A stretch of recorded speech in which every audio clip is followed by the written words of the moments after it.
Did you know Superman recently came out as Clark Kent and Trevor reported for the Daily Planet?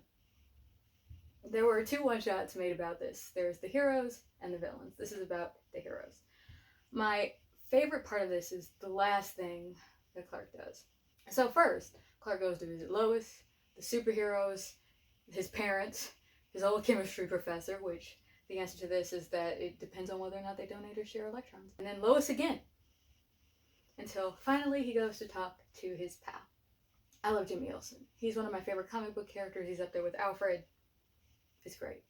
At first, it looks like Jimmy might be ignoring him. Clark thinks it's because he gallivanted around the entire United States before finally arriving at Jimmy's place. You know? Because it took him longer than it takes Barry Allen to get to a crime scene in order to make it to visit his best friend. He got here slower than Damien giving somebody a compliment. Okay, I'm done. Clark asks if he's upset. He says he isn't. Clark is like, oh, I should have told you. Jimmy's like, oh, I've been figured that out. I work for a newspaper, buddy. What are you talking about? Clark is like, but I got one up over the best reporter in the blah, blah, blah, blah, blah, blah. Not realizing, I feel like that he cares way more about Lois's opinion than anybody else. This Kryptonian jackrabbit let Jimmy get kidnapped for like 5 issues in Superman Unchained. I was very upset, okay? Every issue. Jimmy says, and I love this because this is perfect.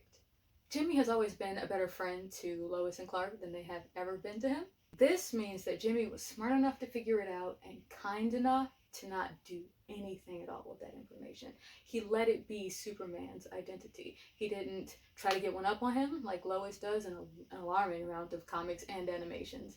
He didn't try to blackmail him. He didn't try to get a great spot at the newspaper. He didn't even confront him and just ask him to tell him as his best friend. He just let it go. And that is why Jimmy is Superman's pal.